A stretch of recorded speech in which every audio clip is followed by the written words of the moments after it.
Okay, hello everyone, and welcome to our living room conversation on climate of unity. I'm so excited to dive into this conversation and really important topic together. And we're joined by some amazing speakers and folks who I'm going to be having this conversation with. So I am from Living Room Conversations, and I'm the racial equity partner there.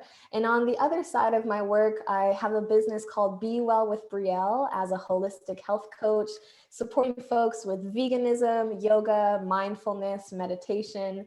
And some of the other folks I'm joined by in this conversation, we have Donald Adu, and he is the program director for Citizens Climate Lobby and lives in Durham, North Carolina. We have Katrina, who has been working on climate policy with center-right constituencies for a dozen years and presently works as the Vice President for Policy and Research at the Climate Leadership Council based in Washington, D.C.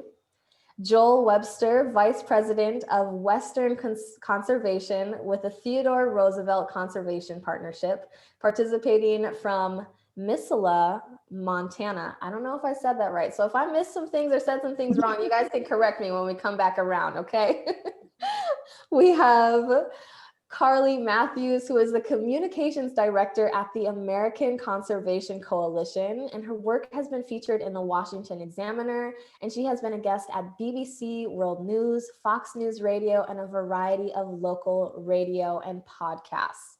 We also have Bobby Austin, who is president of the Neighborhood Associates of Washington, D.C.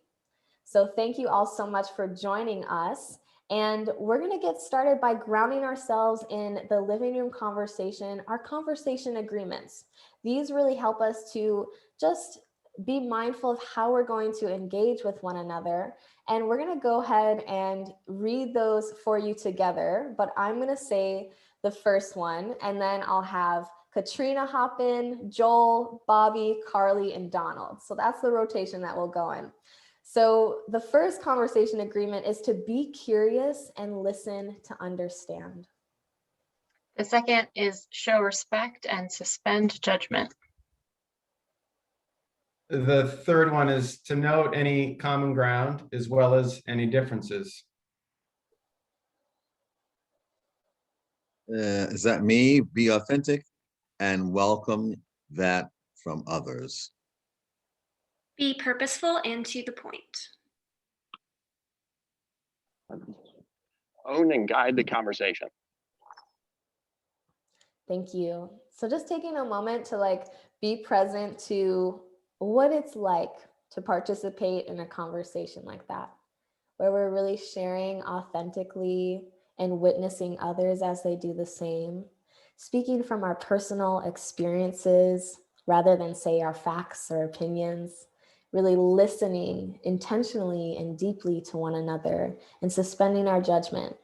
So that's the kind of conversation that we're going to have today. And maybe as you're listening and those that are participating, just making note of which of those comes more naturally to you and where you might have a challenge with some of these other agreements. So now we have the opportunity to really get to know each other a little bit more. And so in this round one of our conversation, this is having a sense of where each of us are coming from and our values. And so I'm inviting you to take 1 to 2 minutes to answer one of the following questions. And you have 3 to choose from. So what are your hopes and concerns for your family, community, and or the country? What would your best friend say about who you are? And what sense of purpose, mission, or duty guides you in your life? So whichever of those questions really speaks to you, and I'll just let folks hop in as they desire to, and if I need to call on someone, I will.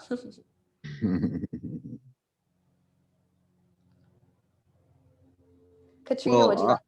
Oh, go ahead. Perfect. No, please. You were starting. All right, go ahead, Bobby, and then we'll go to Katrina. Well, I was going to start because I'm certainly the oldest on here and I'll forget what it is I wanted to say. So let me start by saying, I think it's hopes and concerns for community and country. And I think if you're authentic about most things, you say that most of us are very concerned about those things that belong to us. And by that, I mean family and children. And in my case, grandchildren.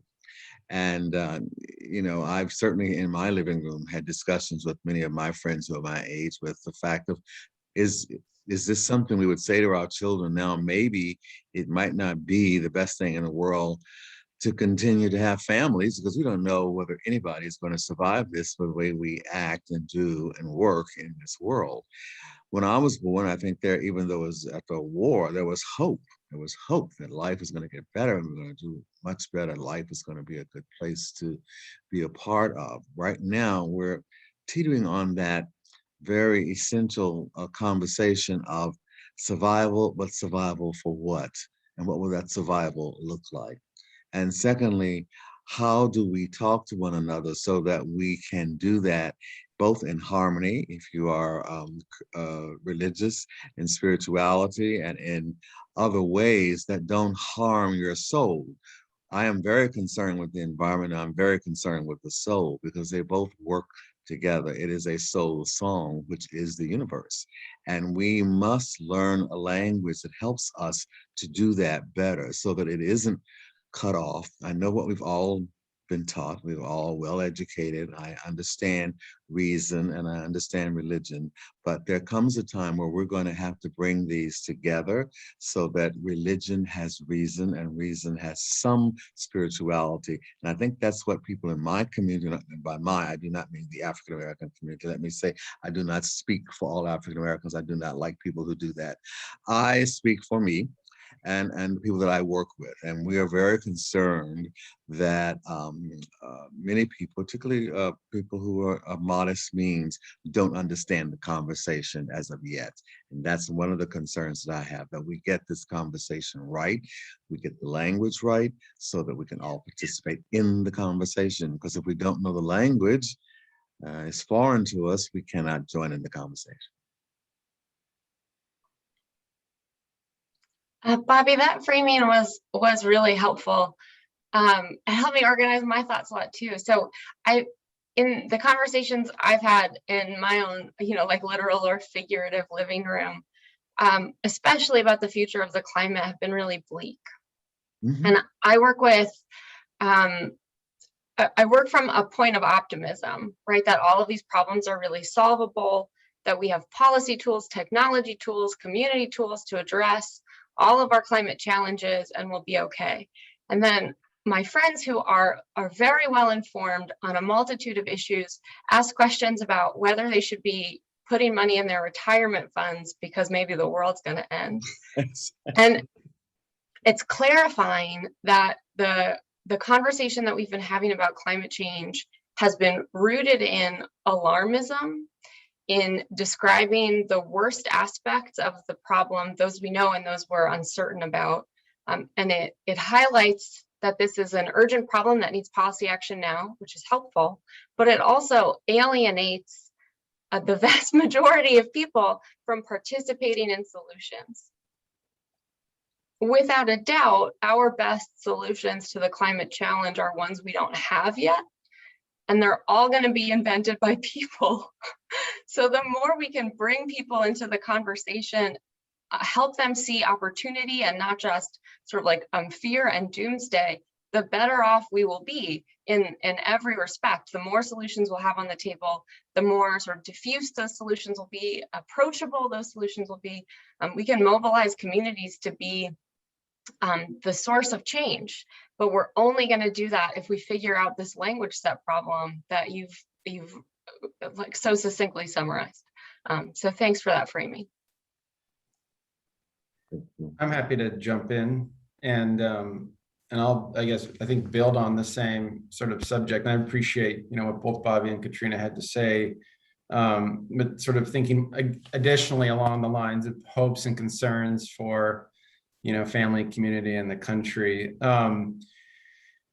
So much of my work is about trying to sort of solve problems by bringing people together. And that's really, what I do for a living. It's really what the organization I work for, strives to do. And it really is hard to watch this sort of nation and society sort of break down to a point where all we do is sort of shout at each other and try and prevent each other from being successful. And that concerns me in terms of being able to, actually address the major challenges of our day. If we can't start listening to each other and trying to find ways to solve problems that demands understanding on both sides, we're not going to make any real long-term progress, because the progress you do make by steamrolling somebody is just undone by the next pendulum swing, and you sort of find yourself in that sort of never-ending cycle. And so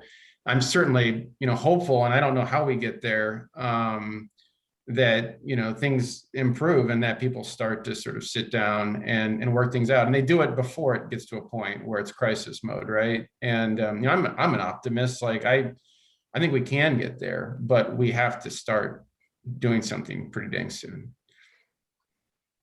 Yeah, thank you everyone else who's already participated. I think we've made some really great points. And I would say working with young activists every day, I think overarchingly they're driven by fear, right? Fear of what might happen in the future, fear of, can they start a family? As Katrina said, should they put money in their retirement fund? And I think what's really important is reframing this conversation to one of hope. And instead of talking about, this future catastrophe that's going to happen, talk about what the future looks like if we tackle this problem now. What could be the future? And I think even though, that doesn't solve the problem in itself, there's a lot of work to do to get there. I think motivating people with hope is so much more powerful than motivating by fear. And to be clear, there's been a lot of incredible advocacy done out of this fear and out of wanting to have a future that is viable. But I think reframing to bring in more stakeholders as a conversation of hope is just incredibly important. I love that. I'm just really appreciating everything that people are sharing and coming to it from an approach of hope. And I think this time really does call for visionary organizers who see possibility and are holding the context of, we will pass on a sustainable planet for the next generation. And what's the how? How can we come together to do that? And so that's certainly my hope, is that we're able to come together and create that sustainable future. And I think part of that, a kind of guiding purpose in my life is supporting people coming home to themselves and coming home to being in relationship with the land, to be acting from a place of like alignment with our highest selves and serving the highest good of all beings, to be operating from and producing our best work and collaborating from a space of like caring for ourselves, caring for others, caring for the earth. This is awesome. I love this. Yeah, I think I love what everybody has said. I agree that we need to come from an optimistic perspective, that this is what we can do. And I really like what was said about fear, because fear motivates all of us. I find that before I can have a fact conversation with anyone, I have to have the fear conversation. Most of the people that come to this work are afraid of the future and what it's going to look like. The people that I get to talk to in the rural South, they're afraid of losing a way of life, of losing, talking with coal families where, they're in the mines. It's like that economic lifeline dries up. What does that mean? There's a fear of that economic instability. And so no matter who I'm talking to, I really have to get to that, really have to listen, really have to hear that fear before we can have anything constructive. I think one of the things that's really challenging is, our media environment in particular amplifies that fear. And so we've got to undo that and get to that base layer and that base understanding of an individual before we can have those like real fact conversations. And there's a narrative that's really challenging that I think we're trying to overcome, in that climate change is this, monstrous thing that is next to impossible to solve. And we did some really interesting research just recently where we were talking about, putting a price on carbon and returning the revenue. And we were saying that, it's simple. It's a simple way to go. And our research showed that that did not resonate with people at all, that there's this underlying understanding that nothing around climate change can possibly be simple. There is no easy way to do this. And so it makes it really hard from a policy perspective to say, hey, look, we can do these relatively simple policy procedures that will make a huge difference. And so I think, yeah, I'm interested to hear more about what y'all think and how those conversations go in your circles. Thank you all for sharing. It's beautiful to kind of get a deeper sense of who I'm in the room with and the power, the hope, the love, and the dedication to your communities that you all show up as. So now we have the opportunity to dive into really the topic of the conversation around climate of unity. So I'll just read you for folks to get a sense of where we're going. We all want to live in a healthy environment, yet most of us make compromises to enjoy the benefits of modern society. In some forms of pollution, we have more control over than others. How much influence do citizens have over the quality of the environment that they live in? Is keeping our environment healthy good or bad for the economy? What's our role in protecting the environment? So now we'll have 2 minutes each to answer one of the questions from below, and we're going to have 40 minutes for this entire section. So we'll drop the 3 questions that we have available for you to answer, and you can speak to whichever one you feel most called to. Each person will have 2 minutes to share uninterrupted, and we'll all go around and answer whatever question we feel called to. For follow-up questions or comments, maybe something someone said sparked something in you that you want to share a bit deeper about. So you can be making note of those as those might come up. And if there's time, we'll be able to get into allowing folks to go around again and speaking to another question that really calls to them. So the questions that you have to choose from to speak to are, how would you describe your relationship with or stewardship of the environment? Have you made changes to your lifestyle or energy consumption due to your views on climate change? Why or why not? What do you see as the most promising opportunities to leave a healthy environment for future generations? Or where do you feel the most hope in finding common ground to care for our planet? Hmm.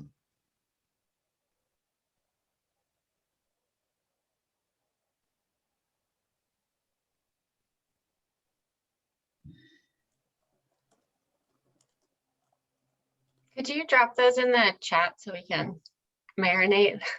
Thanks. Absolutely, they're big questions. Yeah.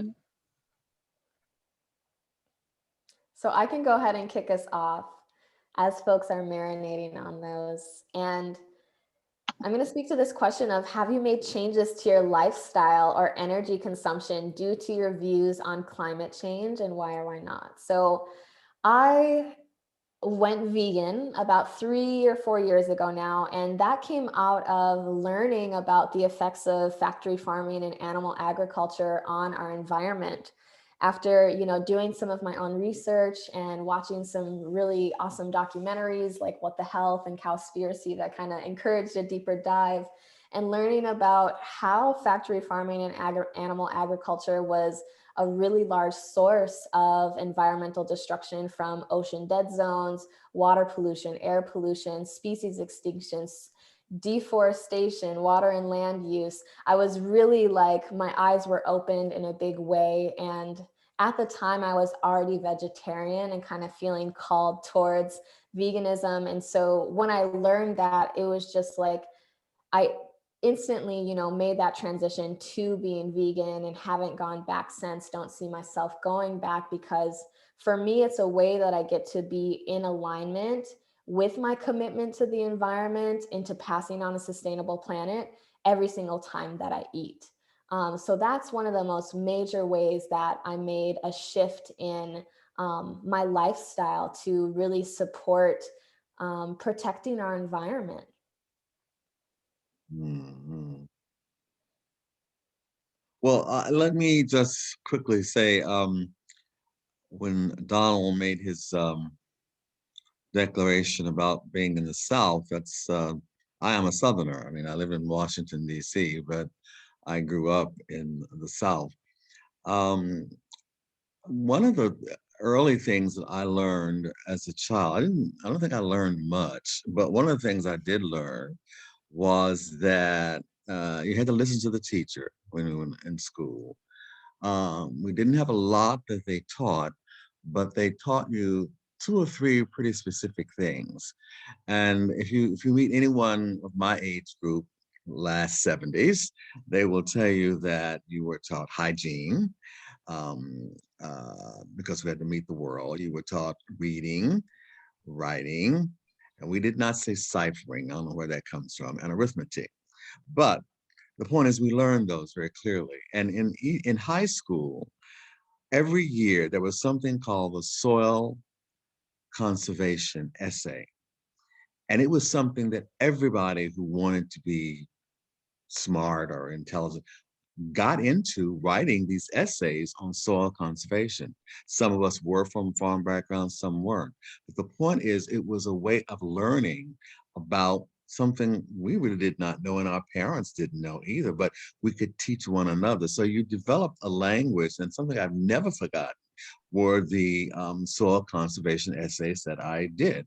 I won once and I won second once. But the point is, the other times I didn't even place. But the point is that you worked hard with people to learn what soil conservation meant.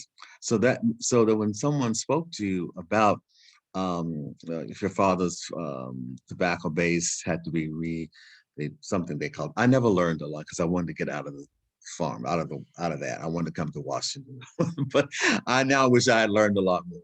But the point is, they knew when they would have their almanac, and they would know when they had to till their fields, and they had to do certain things that had to be done.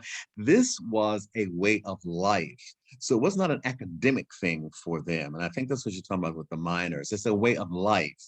It is not academic. Those of us who are now the children of these people, educated, we're going to have to learn how to bridge back. How do you bridge the lived life with the academic knowledge, which is galloping in front of us, and we cannot even try and contain it? But what you're doing, the sociologists used to call it cultural lag. The whole world now is lagging behind while technology just drags us by our necks forward. That's the disaster. We've got to learn how to bring these worlds together on many levels, on the level that we're doing it, on the level of people in communities living their lives and who want to live their lives and who don't want their lives disrupted. How do you explain to them it's going to be disrupted whether you wish it or not? And so that becomes, I think, if we're going to have a conversation, the conversation has to be around some doable things that we can plot out. And I think at this level, we should be able to plot out what are those, like you're doing on this conversation today, plot out what are the conversation points that need to be made so that when Donald is talking to people in the rural South, I'm talking to the sons and daughters of men and women from the rural South, because I still have friends here who are from the South, or people who are not.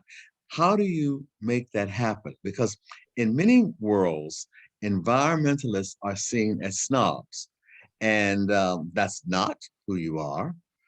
You're trying to do something good, and isn't it awful to be accused of something bad when you're trying to do something good? That hurts, and it happens all the time. You see, but there's a saying, I know you've heard it: no good deed goes unpunished. So you're trying to do something good, but boy, everybody looks at that communist coming in here, and you say, "But I can't even spell communist. I'm not. I'm just trying to help you save your life here." Well, I'm from Kentucky, and the last thing I want to say about that is that when you look at what happened with Kentucky and the big health reform and how much pressure was put on those poor people not to support it, guess who are big supporters of the Obama health care scheme? Poor people in Kentucky. Why? Yeah, they may vote Republican, but they have a life to live. And we make those decisions every day. And I think if we could get a plot point where we can say, okay, this is a lived life. I know we all have to live. We have to drive our cars. We don't have to, but some of us who are addicted to our cars, some of you who are not, you will take public transport, but that it's not either or. And how do you build that collaborative discussion? In our work, we call it public kinship. How do you build public kinship? Which means you may have the uncle that you detest the most who shows up for Thanksgiving, but your mother has said, I taught you better. Do not act like that. He doesn't understand what you're saying, act appropriately. And I think that the etiquette of environmental discussion is very important. What is that etiquette? Where do we learn to do that? And I think that's very important because I let my little grandchildren tell me about environment because they really do know more about it than I do. They're studying it in 7th and 8th grade, and they're very good at it. And I can't argue with them except to say, yes, but people have to make a living. And that is a big discussion that we have to have, I think. Thank you.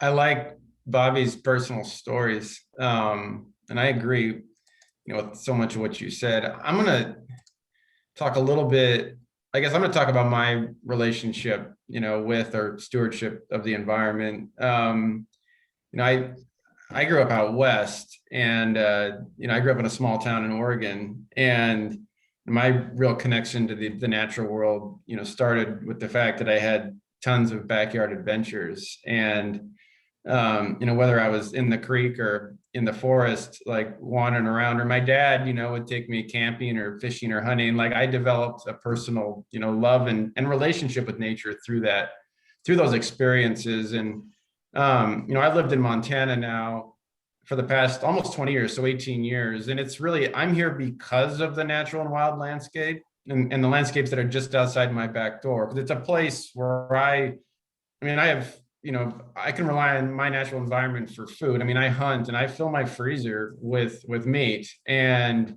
fish. And it's also a place where I can find, respite from the hectic modern world. And if I don't want to look at arguments on Facebook, like going outside where there's zero cell service is a great way to escape that and to really, ground myself, and it fills my batteries. And I think, so much of the work that I do is really focused on, conserving those habitats and those wild places that are not only important for providing clean water to communities and important fish and wildlife habitat, but they're really critically important in maintaining a connection between people in the natural world. And, I think one of the strongest motivators that, we can have is if people, go outside and they experience, what it's like, they have that personal connection. And then I think they see the value in it and they care about it. And so much of the making sure that our society sees a need to act to conserve what we have is really relying on them having a personal connection to it. And I know that's easier for some people than others, and there's barriers out there.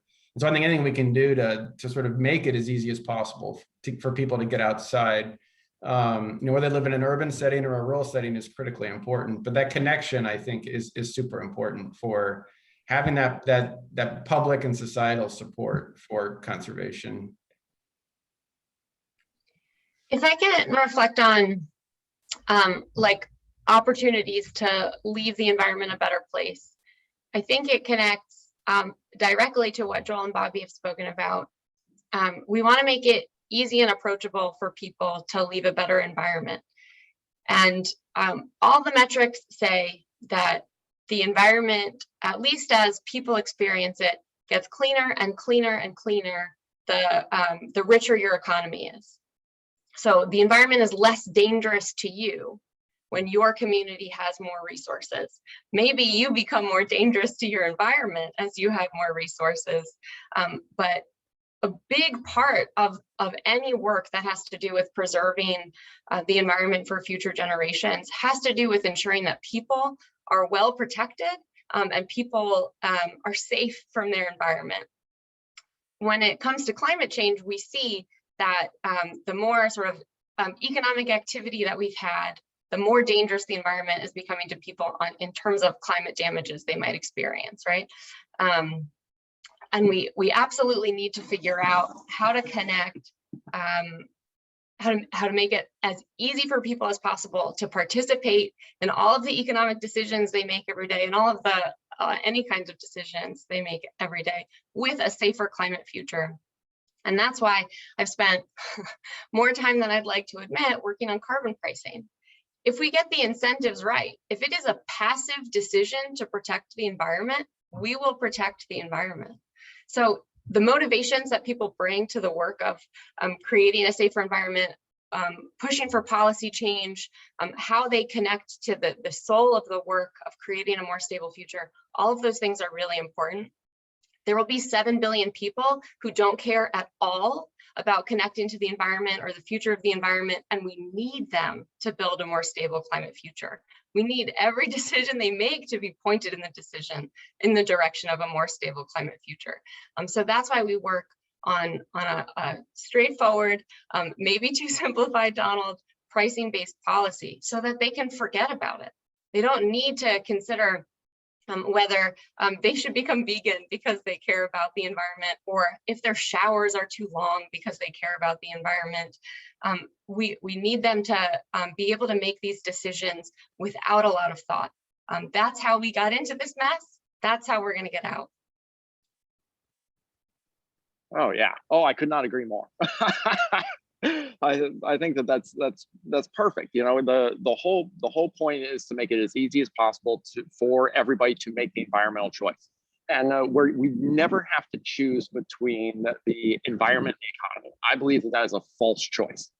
We can have a strong economy and a strong environment, a protected, healthy, sustainable environment. These exist. These can easily exist together. What we need to do is, you know, from a policy standpoint, it's a matter of changing the pricing structure. Instead of incentivizing environmental degradation, we need to incentivize environmental protection. And when we can use, you know, the invisible hand of the market to help these billions of people make those environmental choices, that's when we can see that real change. Now, I want to talk just a second about one of the questions in the chat. You know, why would liberal, you know, progressive support carbon pricing, and why would a conservative support carbon pricing? And you know, I've gotten the opportunity to have this conversation a lot. And for our conservative folks, you know, it's all about a market-based solution. I'm not going to tell you not to drive your SUV.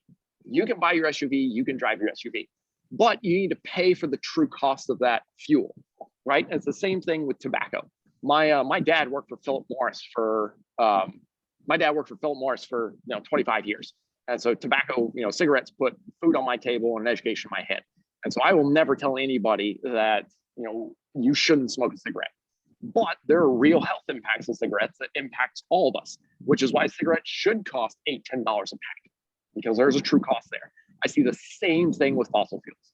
And that resonates, that lands for a lot of conservatives. On the liberal side, you know, this is the fastest way we can reduce emissions. We can drop emissions 40% in 12 years, which is tremendous. There's no other policy that can move that quickly. And with a properly designed price, we can do this in a progressive way. You know, returning revenue back to folks, we can ensure that the bottom 10% of earners can see a 7 to 8% increase in their disposable income, while the top 10% of earners see a 1% decrease. So it's a progressive way, a progressive taxation that solves the problem faster than any regulation can. I'll stop there.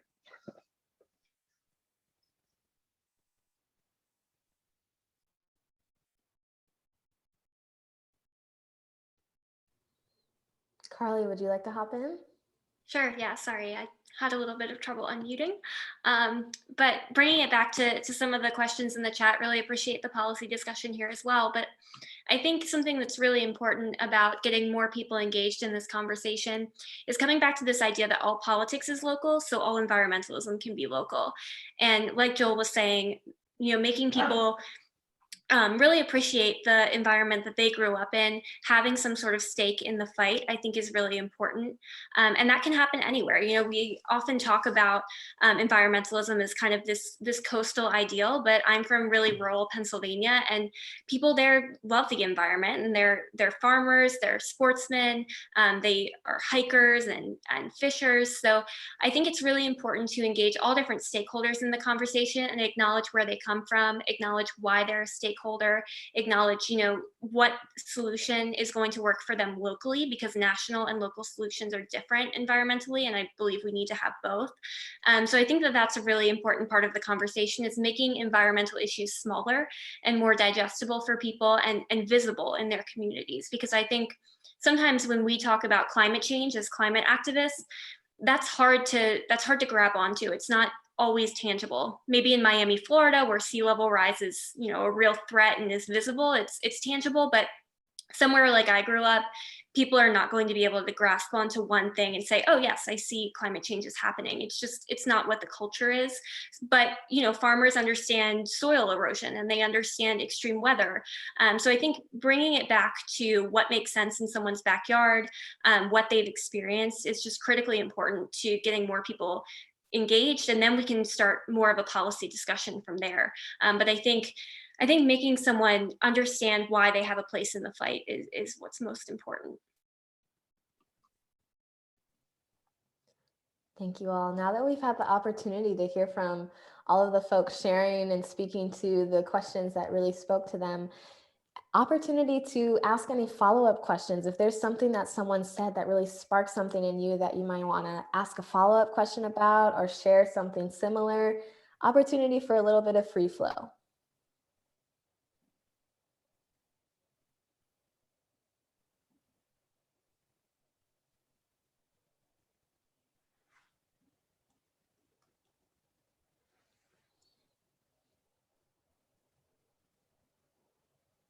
Go ahead, Joel. I saw you unmuted yourself. I shouldn't have done that. And if there's another question, you know, from those round 2 questions that you wanted to speak to that you didn't have a chance to, that's also an opportunity available. I guess, I mean, one of the things we've talked about is the need for people to have conversations. And it seems like the real way to do that is in person. And we are living in more and more of a remote world. And I think that a lot of the, I mean, especially if you look at like social media, it becomes this sort of instant thing, which makes it even easier to fight. And I'd like to get people's thoughts about how we actually get back to talking again. Well, I see we're in practice right now. You know, we're in the middle of a pandemic where it's not necessarily safe for folks to meet back in person yet, but still finding ways to connect and have these important conversations. And so Living Room Conversations has hundreds of conversation guides, several that are specifically around climate and the environment. So this is one way that, you know, folks can be having these conversations in their communities. And if there's a guide that you don't see that we have, it's open source. So you can always submit a request for a guide that gives you some structure for having conversations in your communities. But I'm curious, you know, if other folks are doing things in their communities to get people talking about this. Yeah, totally. I mean, the big thing is to be out there. You got to get out there and have those conversations. And you do that by, you know, there are groups all over, like Rotary clubs, Kiwanis clubs, you know, NAACP, Latino, Green Latinos. Like there are so many organizations that hold monthly or weekly meetings, some cases, to talk about anything, and they're always looking for speakers. And so one of the things that I think contributes to this idea of environmentalism as this like coastal elite is too often we're not going to places like you know, we're not going to like Hazard, Kentucky, you know, we're not going to Jackson, Tennessee. You know, and it's like we need to go to these places and have those conversations in those communities and open it up for folks to have those questions. Like I had a great conversation. I was in Jackson, Tennessee. I had two women attended my talk, and I was talking about why it was important to put a price on fossil fuels. And one of the women stops me and she says, "Well, let me stop you right there. What is a fossil fuel?" I was like, "That is an awesome question." It's like that's the kind of stuff that gets us out of our bubble, out of our, of our speak, and being able to talk to people in a way that they understand, and so those are the type of conversations that are really, really important. So I have found that the big thing is to, it's a time commitment, and it takes, these are week 10-day tours that I'll do going across Florida, Kentucky, South Carolina, and but it really opens up opportunity. I had a conservative join me at a talk I did in Covington, Kentucky. She was really interested, got involved, and now she's our state coordinator for Kentucky. And that was just because she attended this one-off presentation I did for, I don't know, probably 8 people showed up. So that's what I found to be the most effective. Could I follow up on what Donald just said? And that is, and I'm from Bowling Green, Kentucky. I think I said that. But language is the key here. We must, those who are thinking about this new word they have now, woke, people who are woke, which is interesting. Now that we're woke, at least the 5 of you are, it may be that there is the need for a language change. Even good people get put off by, I'm an environmentalist. Don't ask me why, there's no reason, but they just do. I know when I'm talking sometimes to people in the communities that I'm talking with, they would ask me the same question, what is a fossil fuel? But we say, well, it's about human ecology. And the first thing they grasp is human. I'm a human. And if you look up human ecology is really about the environment. But that's how we learned it in the 50s and the 60s, human ecology, how everything in life is like the circle of life, is all intertwined.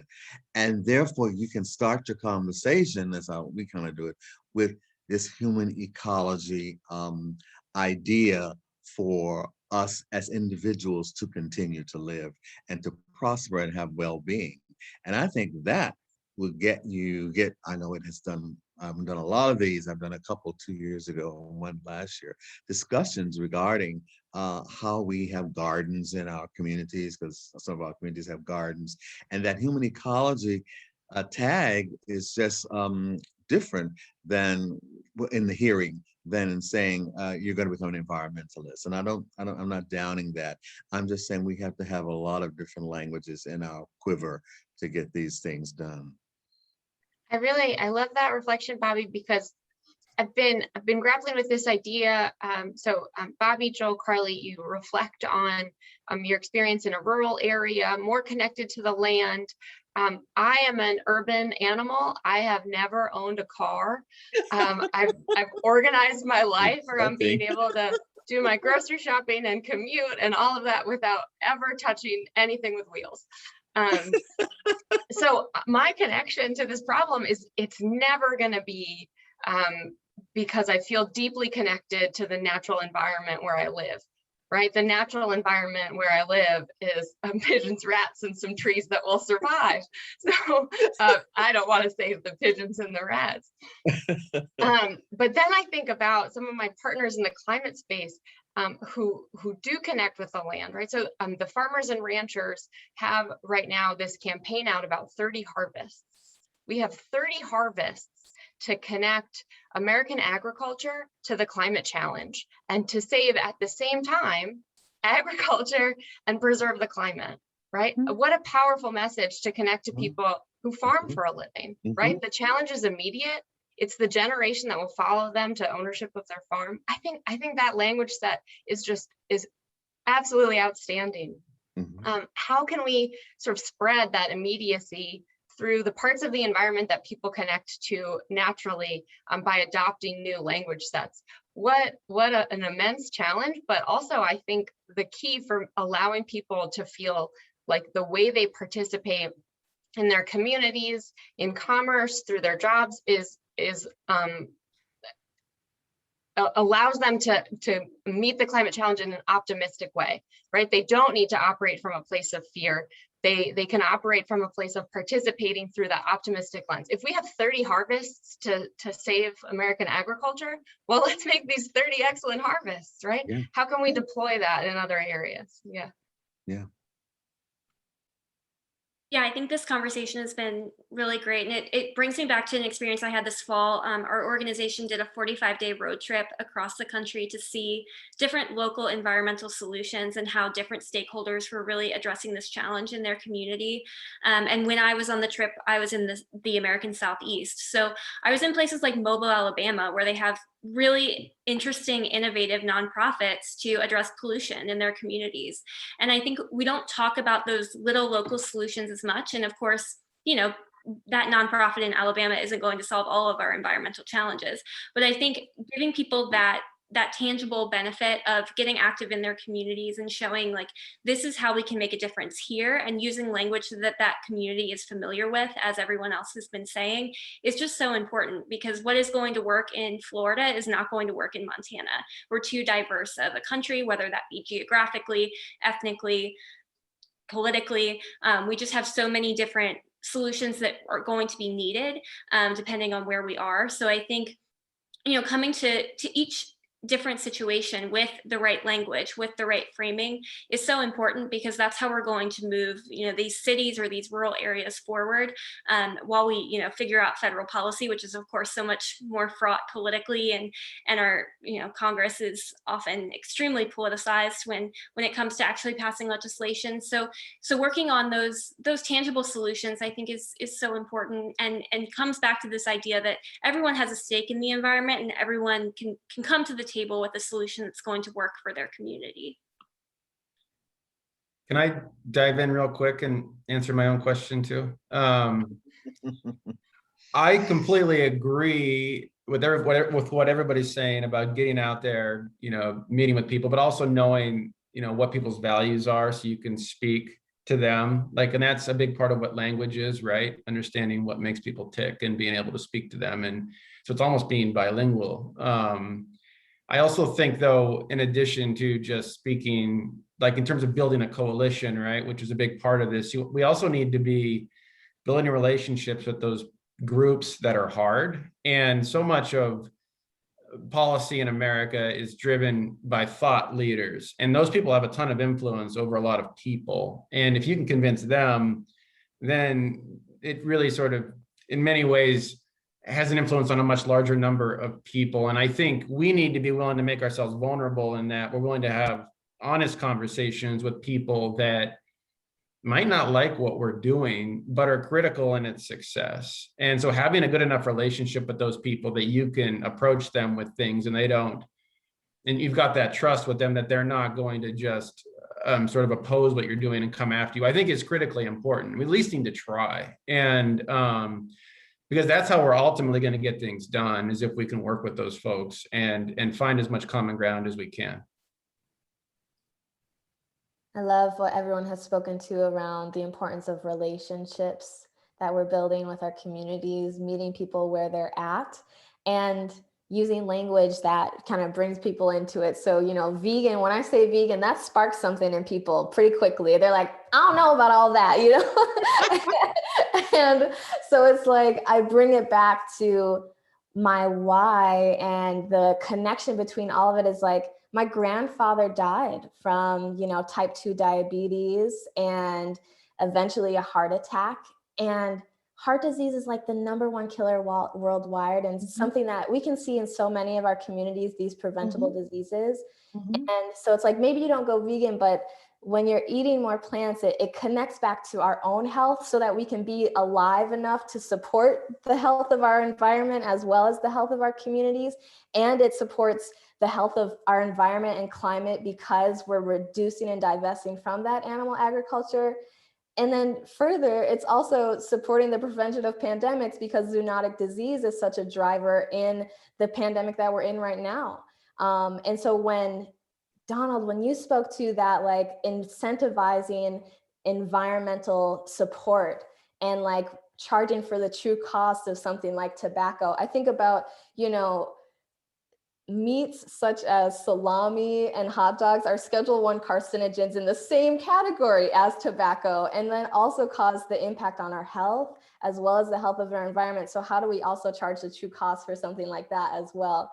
So just love what everyone is sharing, and I'm so grateful to be in community with people who are addressing this from their own perspectives, their own what works best in their communities, because it's going to take all of us together doing what works in our communities and the messaging that touches into these different listenings around the environment.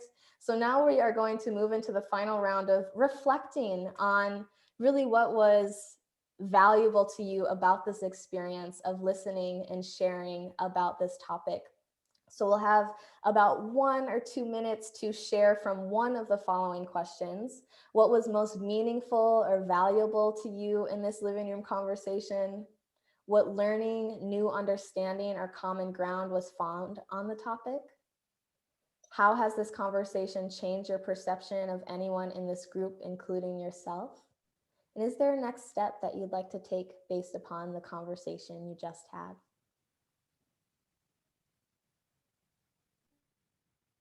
Okay, I'm jazzed, so I'll jump in. My day job is to develop policy. So a lot of that is doing research, seeing what people proposed before, seeing what worked and didn't work in other environments, figuring out what scholars are working on. It's heady work and it's theoretical work. And every policy that eventually gets passed into law, it comes out of the head and it lives in real life. It interacts with people.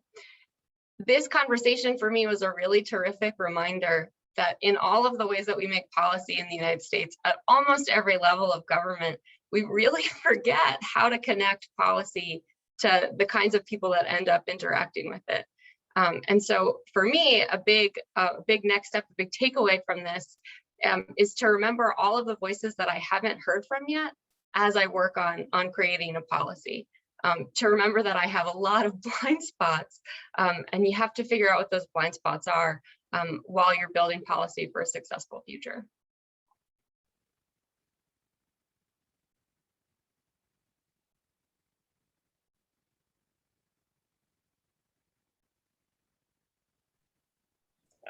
I love that. I've absolutely love this conversation. Just have a great time listening to y'all, and like being in this space is really wonderful and energizing. Thank you for doing it. And my next step, I want to do it again. I will say that I've certainly enjoyed it very much. It's nice to talk intergenerationally. That hasn't come up, but this is a very intergenerational conversation. And speaking to I guess the moving generation of American society like you are, and how you go about moving the country and the world to greater good for all people. I'm a very passionate person about self-leadership. You must learn to lead yourself first. Stop trying to lead other people. Learn about you. Who are you? And what are you doing? Be authentic. Know what that word means when you say it, because I don't think most people do.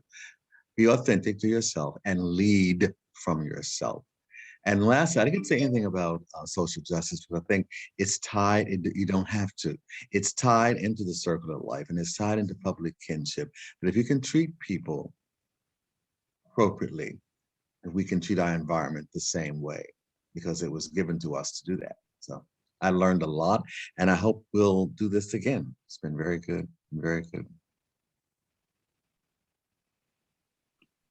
Yeah, I've really enjoyed the conversation as well. And I think one of my favorite things about any conversation about climate, but especially this one, is hearing everyone's why and how they got to the table, and why they care about these issues, because it's so distinct. Katrina was talking about how, maybe some of us have rural experiences and she's only had an urban one. So I think hearing all these different perspectives and seeing where people come from is really important. Mm-hmm. I'll just add that this conversation gives me hope. Sometimes it actually feels pretty lonely. trying to bring people together toward common goals in today's world. And it makes me very happy and excited to see people who live all over the nation, really trying to roll up their sleeves and be, sort of focused on realistic outcomes. And I love just the realism about where people are and like how to get this done, and that recognition of that. So thanks for the opportunity to be here. It's great to meet you all for the first time, and hopefully we get to interact again. And I also really appreciate Bobby's words of wisdom. The intergenerational piece of this is great too, because you said some things that are great. So thank you.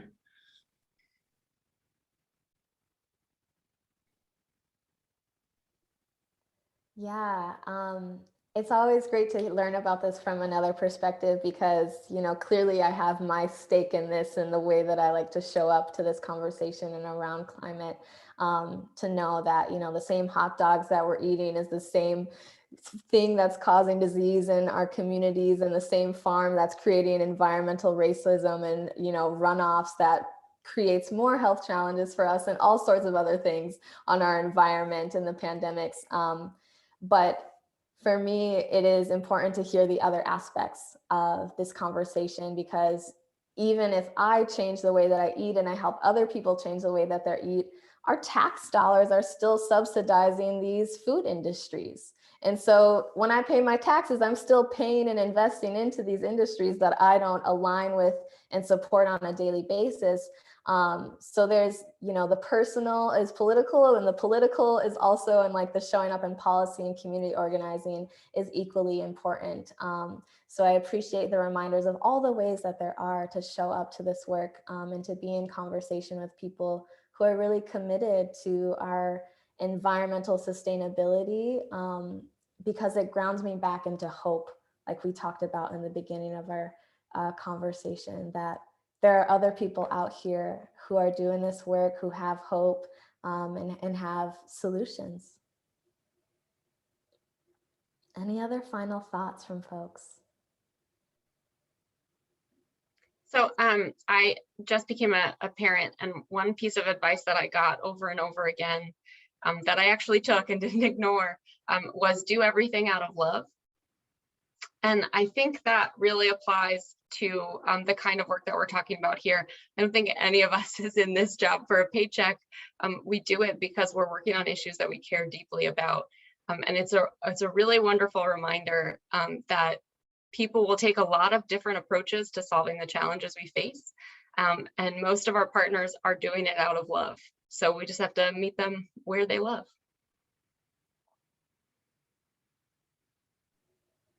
Beautiful. Donald, did you have any final thoughts? I absolutely love it. I meet people where they love. I think that's just beautiful. All right, stop there. Perfect. Thank you all so much for participating in this conversation. Again, for folks who are listening to this, if this really sparks something in you and you want to be having conversations like this in your community, Living Room Conversations has hundreds of conversation guides available, and several on the topic of climate, of the environment, and how you can be creating these in your communities. You don't need to be a fancy facilitator or anything. The guides are free and open to you, so you can literally download it and start talking to the people that you want to be having these conversations with. So we really invite you to be doing that in celebration of Earth Day and the earth and the environment every day.